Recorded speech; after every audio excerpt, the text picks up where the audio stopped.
Hello guys, I am Sandeep Mishra. Welcome to Maths Light. इस video में हम डिस्कस करेंगे class 10th maths R D Sharma chapter 5 arithmetic progressions exercise 5.6 question number 7। Question number 7 ये 3 parts दिए हुए हैं। Part first, how many terms of the AP 9, 17, 25, ... must be taken so that their sum is 636. Second, how many terms of the AP 27, 24, 21, ... should be taken so that their sum is 0. And part third, how many terms of the AP 45, 39, 33, ... must be taken so that their sum is 180. Explain the double answer. चलिए solve करते हैं question number 7 part first.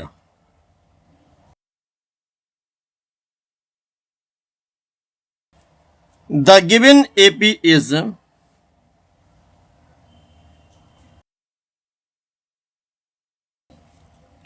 9, 17, 25, ...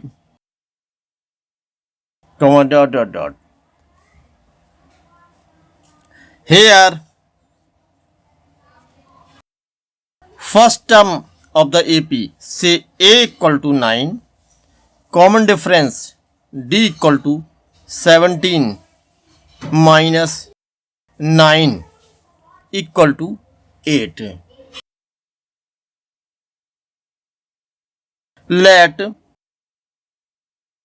n be the number of terms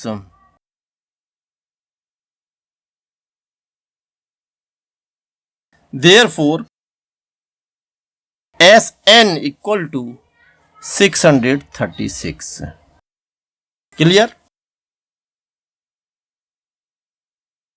देखिए question पूछा है how many terms of the AP this must be taken show that their sum is 636। हमने मान लिया कि n टर्म्स ली जाएं एपी की जिनका सम 636 होगा। ठीक है, so Sn equal to 636। Clear? Sn equal to होता है n/2 2a plus n-1 into d equal to 636 implies that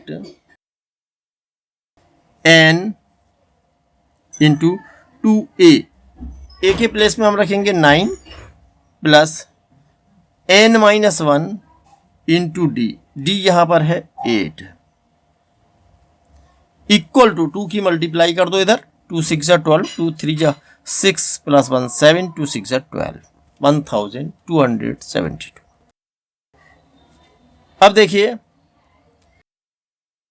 n into इसे हम लिखेंगे 18, 2 9 18 प्लस ब्रैकेट ओपन कर दो, 8 से मल्टीप्लाई हो जाएगी 8n minus 8 equal to 1272 implies that n into 18 minus 8 कितना हो जाएगा ये 10 plus 8n equal to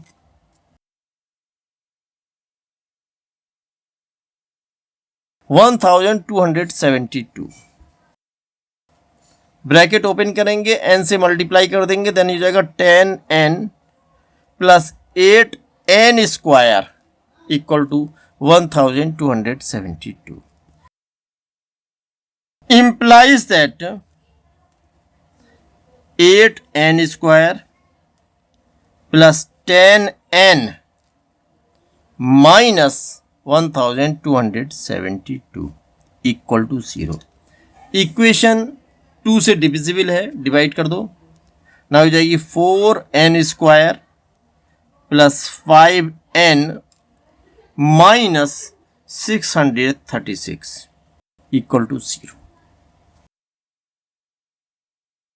implies that अब देखिए ये क्वाड्रेटिक इक्वेशन है और इसे हम मिडिल टर्म स्प्लिटिंग मेथड से सॉल्व कर सकते हैं। ठीक है, क्या करेंगे, पहले 4 की 636 से मल्टीप्लाई करेंगे, फिर उसके फैक्टर करेंगे। ठीक है, 636 के फैक्टर कर लेते हैं हम। क्या आएंगे, 2 3 जा 6, 2 1 जा 2, 2 8 जा 16, 2 1 जा 2, 2 5 जा 10, 2 9 जा 18, 3 से कैंसिल हो जाए, 3 5 जा 15, 3 3 जा 9। आगे हम नहीं होने के हैं। अब देखिए 4 2 जा 8, 2 जा 8 और 16, 16 3 जा 48। हमें क्या लाना है, डिफरेंस लाना है। इन फैक्टर्स को इस प्रकार एडजस्ट करेंगे कि इनका डिफरेंस मिडिल टर्म का कोफिशिएंट यानी 5 आए, 5 लाना है। तो यहाँ हम 3 2 जा 6, 2 जा 12, 4 जा 48। अगर हम 53 में से 48 माइनस कर दें कितना आएगा, 5। क्लियर।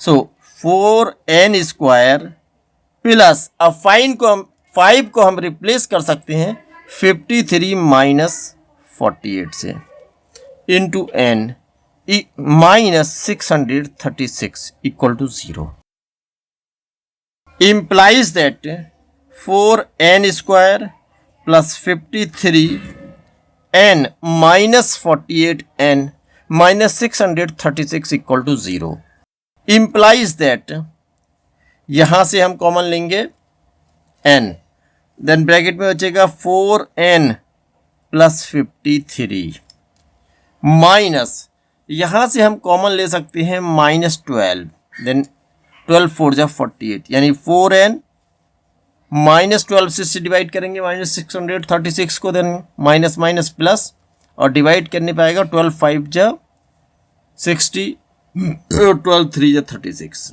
Equal to 0। अब एक टर्म ये है, दूसरी है। यहाँ पे हम देखते हैं कि 4n प्लस 53 कॉमन है, ये कॉमन लेंगे हम 4n प्लस 53, इसे हम कॉमन ले सकते हैं। ब्रैकेट में बचेगा n minus 12 equal to 0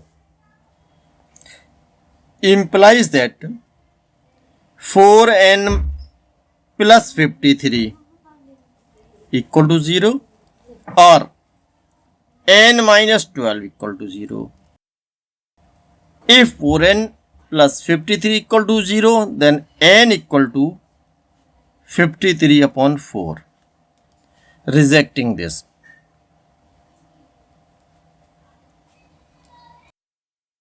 Or if n minus 12 equal to 0, then n equal to 12. Implies that n equal to 12. Hence, the required number of terms be 12 and this is the required answer. अब हम solve करेंगे question number 7 का part second. The given AP is 27, 24, 21, dot.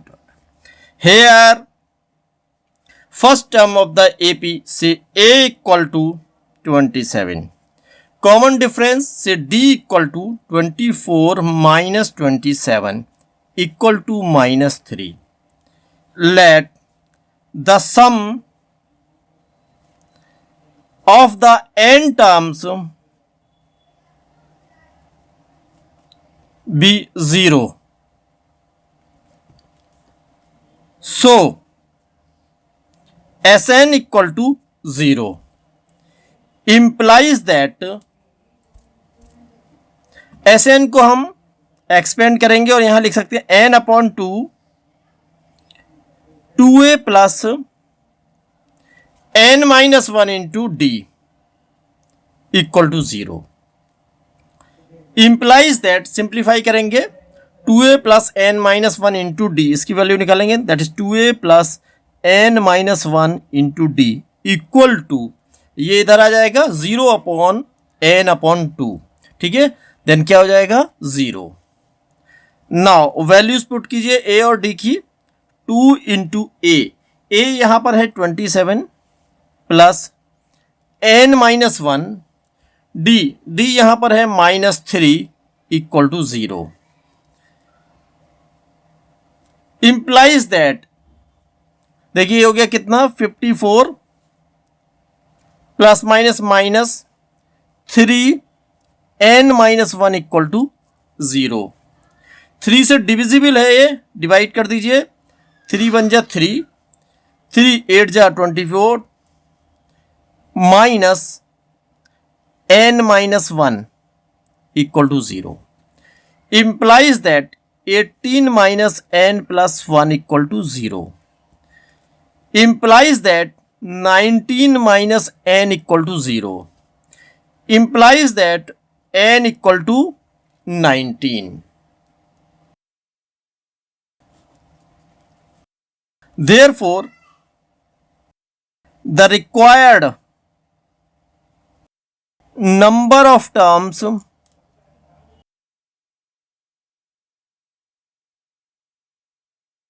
are 19 and this is the required answer. अब हम solve करेंगे question number 7 का part 3। The given AP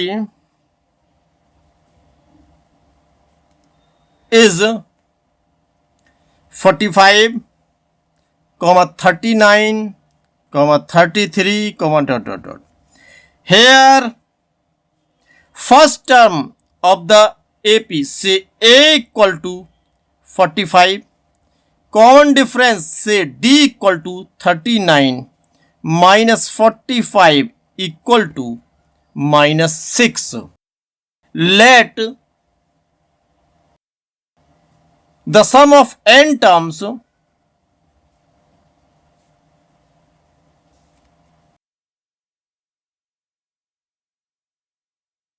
be 180. So Sn equal to 180 implies that Sn equal to होता है n upon 2 2a plus n minus 1 into d equal to 180। implies that values put कीजिए n upon 2 2a यहां पर है 45 plus n minus 1 into d है यहां -6 equal to 180। n upon 2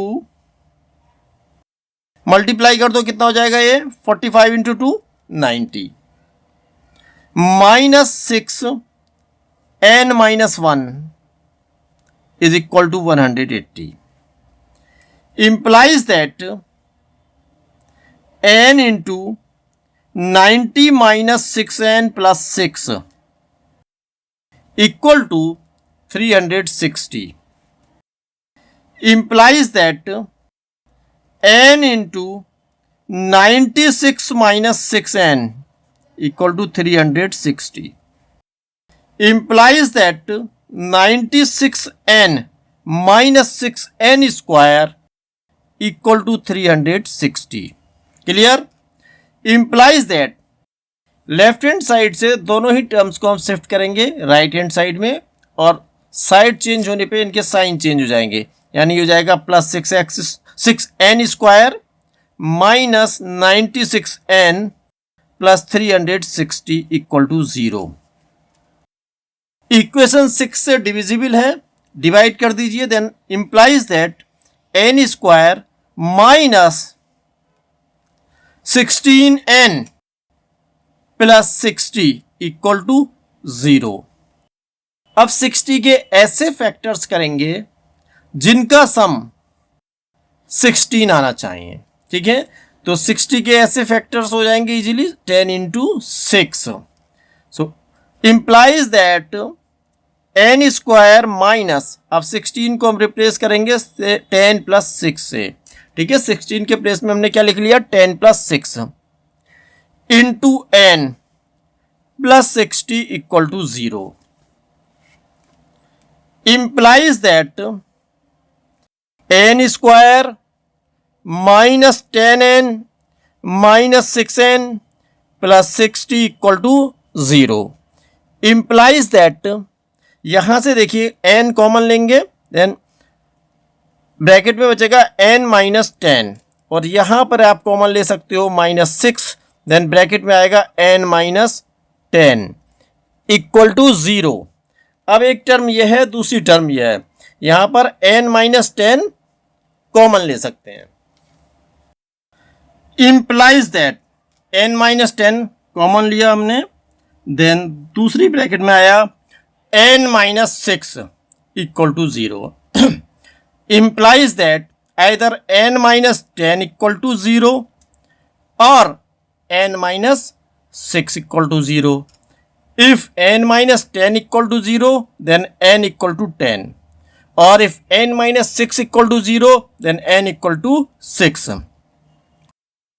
या तो 6 टर्म्स का सम 0 है, या फिर सीरीज की फर्स्ट 10 टर्म्स का सम, सॉरी 0 नहीं 180 है। क्लियर? इन दिस केस यहां पे दो आंसर आ रहे हैं। In this case the sum of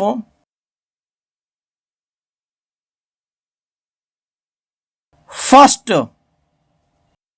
6 terms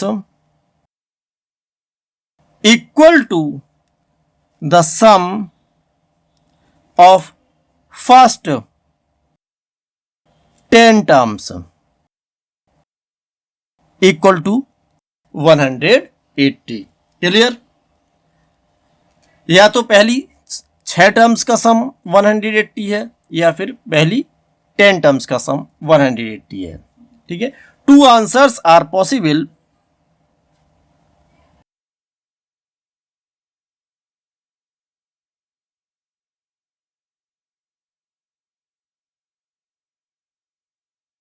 because some of the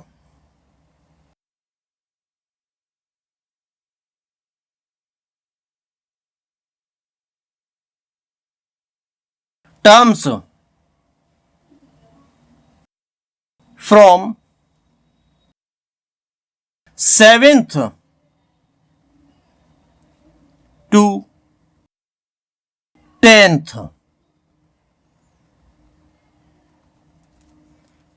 will be 0। दो आंसर पॉसिबल है क्योंकि टर्म 7th टर्म से 10th टर्म तक की टर्म्स का सम 0 है, और ऐसा इसलिए होगा क्योंकि कॉमन डिफरेंस नेगेटिव है।